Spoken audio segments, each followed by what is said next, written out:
What's going on, everyone? I'm Jonathan Cania. Thank you for joining us here on the Austin Peay Sports News Network.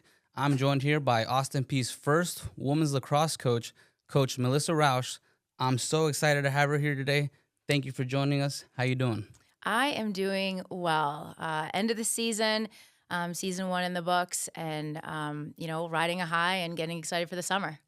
There was a lot of emotions on that last game. I was I think I'm still feeling it right now. So how you feeling?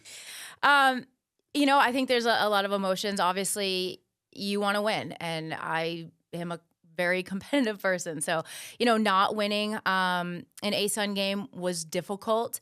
But when you sit back and you look at the stats, we missed playoffs by 6 goals. That, as an inaugural team, is crazy in the best possible way for Austin Peay in the future.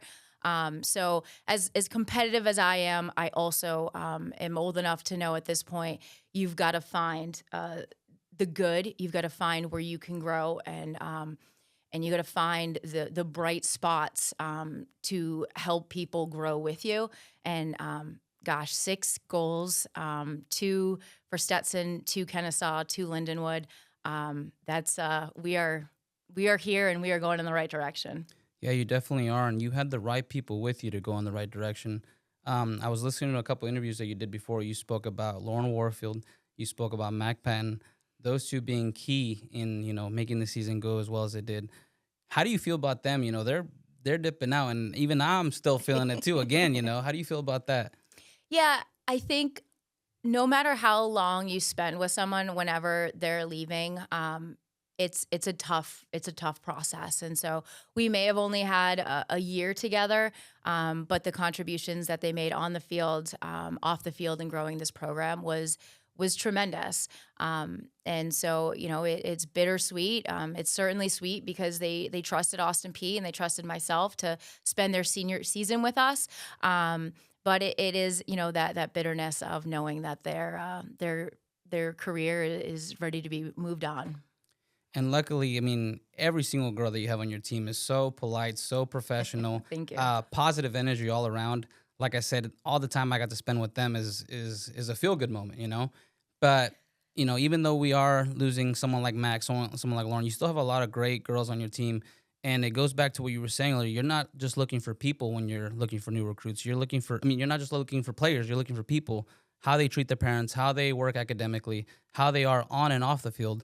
So talk to me about what it's going to be like for new recruits going forward.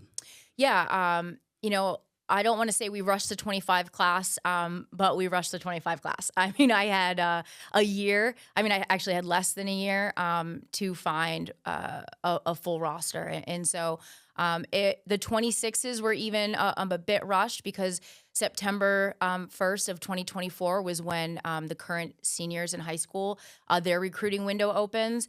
So at that point, I had spent July and August trying to find 2025s, our current freshmen, and also trying to find 2026s, current seniors in high school. And so that was still really a fast process.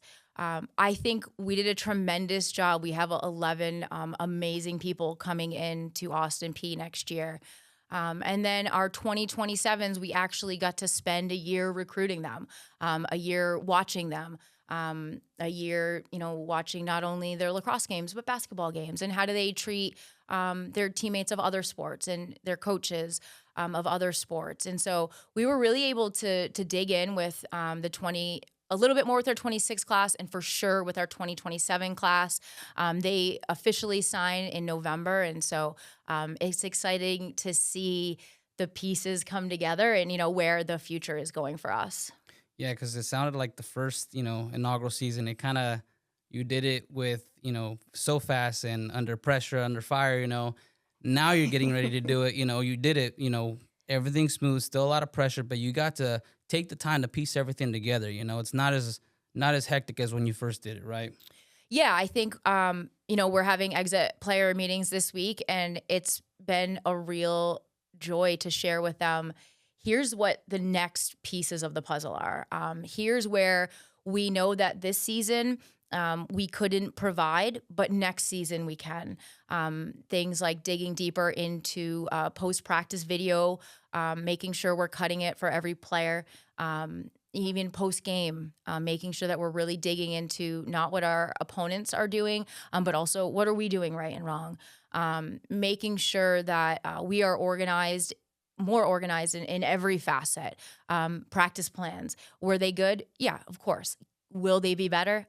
Yes, of course, right? And so just making sure that we're not happy, we're content, and we're going to push to find that that happiness of this is where we are going, this is where we want to be, this is who we want to be, and this is how we want to do things. And you have a lot of experience too. I saw that you built other local programs in the areas that you were at. You're coming here. What kind of experience did you bring from building those other programs when you started here in Clarksville?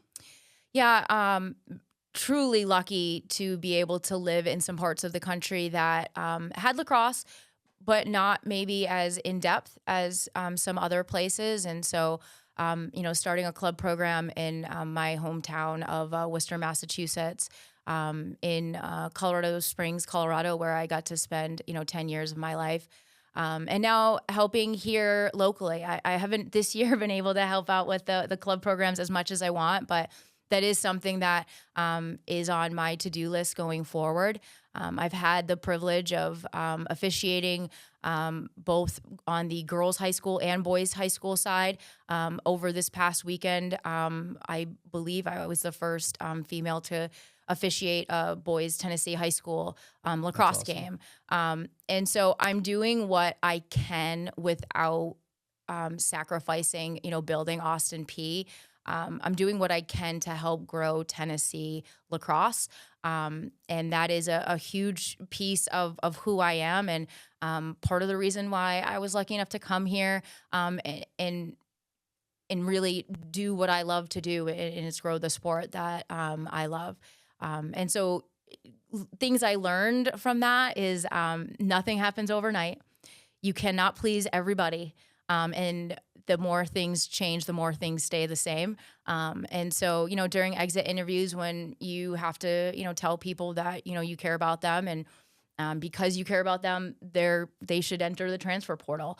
Or other people saying like, I love it here, but I need to be closer to home. And so losing some people to the transfer portal, that is part of it. And again, the more things change, the more they stay the same. Is every year that's going to happen.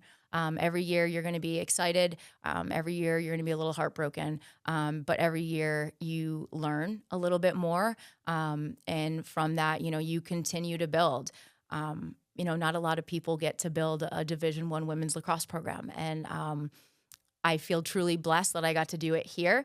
And I think that, as we continue to build, we're going to continue to do things in the community, and we're going to continue to be able to show, other athletes on campus, other people in the community, and people just in Tennessee in general, how cool the sport of lacrosse is, and how much we have to give to the community. Yeah, because we're talking about making history here and starting the first Division I lacrosse program here at APSU.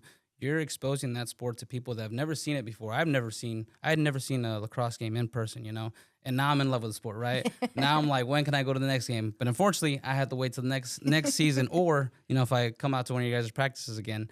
But I mean, it's just so cool that you guys were able to build this program here and show it all to the people here in Clarksville, show it to the Austin Peay students, and for them to get involved to see a sport that they might not have ever seen on TV or in person. Now they get to see it right here at Austin Peay. Yeah, and I think that, part of that is, with Austin Peay, we have, a great partnership with ESPN. And so, this year we decided to do all of our games at 11 a.m., and that put our logo at the front of the ribbon. So if you go on ESPN Plus and you click women's lacrosse, we were almost the first game, a majority of our home games. And so when people went online to watch women's lacrosse games, a lot of them saw our logo. And so that helps with the marketing side out outside of this area. And then internally in this area, the hope is that because we're on ESPN Plus, they go to watch us when we're away. And now they're scrolling and they're seeing like, oh wait, UNC is 13-0. Like, let's click on that game and watch that game. And so the hope is people enjoy it enough to continue to explore it. The more they explore it, hopefully the more they love it. And then the more they love it, the more we grow in both a, viewership, hopefully sponsorship, and then, of course, hopefully community support overall. And I do hope you guys get the exposure you guys deserve, because I heard in one of the other interviews on the Govs Talk podcast, shout out to them, you spoke about Fiona being one of your this season's standout and to pay attention to her. And look, just Monday it was announced that she was one of the A-Sun standouts for this season. I mean, that's awesome. You called it yourself. You said, look out for her. And there she is. She's performing crazy. The last game where she shot like 5 goals, right? She did, yes. And she's good. And players like that, it's easy to market just like that. Just come out here and watch her. Yeah. We are blessed with a sport that is fast, fun, and full of finesse. And so it even if you don't know what's going on, you can watch it and be like, oh, that was cool. And then you ask questions like, what was that whistle for? Or how come she could hit her that hard, but then she couldn't hit her that hard?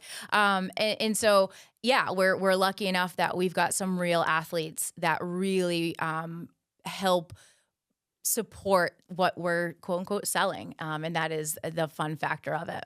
Yeah, you got some amazing players, so I'm glad that she got the recognition that she deserves. For sure. And you mentioned earlier trying to show people why do we do this here? Why does this happen here? You guys had camps, little camps to show people in the community what the sport means, what's going on in the sport. Are you planning to have anything else like that going on? Yeah, we had LAX 101. Clarksville Fencing was amazing to sponsor that, and we plan on doing that going forward.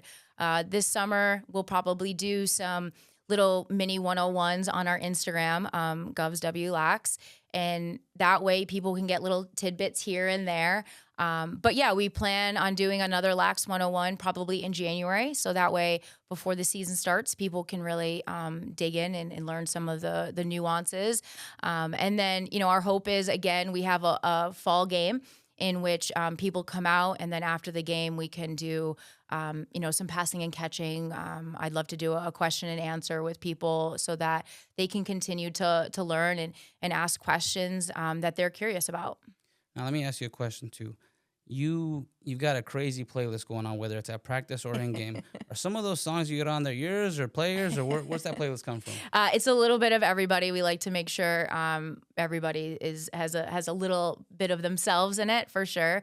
You never know what you're gonna get because it's all 36 of us that enter that. But that's the vibe we want. We want practice to be fun. We want it to be competitive. We want to continue to get better. And when you're having fun and you're enjoying yourself, the 2 hours, 2.5 hours, fly by. And that's the good news for us is, things like music, things like, players seeing me kind of, dance a little bit here and there. It calms them down and it allows them to sometimes just take a breath and realize, like, I am learning here. This is a pressure situation, but this is also a good, fun environment. And so we like to pump the tunes. We like to, have fun and enjoy ourselves. It's like you said, you show up on game day dressed up, sharp, everything looking great, but at the same time, you're out there with your team showing that you're there to have fun as well. Absolutely. I always say game day is, it's business. We got to win. Our job is that day to win. And just like a corporate boardroom, you would dress up on days that you have to go into boardroom meetings. So on days those days for us, are game days. And so I dress for it. I hope that, I'm teaching them a little bit of, how to take things seriously when it's necessary. And also, more importantly, don't shy away from your personality. I like fashion. I like designers. I enjoy putting outfits together. And so that is me. And just because every other coach, not every other coach, but most of the other coaches in the country wear sweatpants to games. That doesn't mean that I have to. And I hope they learn that, always be yourself and don't shy away from that. Yeah, look good, feel good. And Yes. I'm trying to take a page out of your book too. So when you see me at your games, if you catch me slipping, you see I'm not dressed good, you let me know. I will. Okay. Well, I think that's all the time we have for us today. I really appreciate you coming out. I appreciate this whole season, letting me spend that time with you guys. I can't wait for the next season. But thank you again for joining us today. Yeah, thanks for having me, and thanks for our coverage all season. You and everybody here at Austin Peay has been amazing, and we're so grateful and thankful. All right. Well, thank you again for joining us here at the Austin Peay Sports News Network. I'm Jonathan Catania, here with Coach Rausch, signing out. Let's go Peay. Let's go Peay.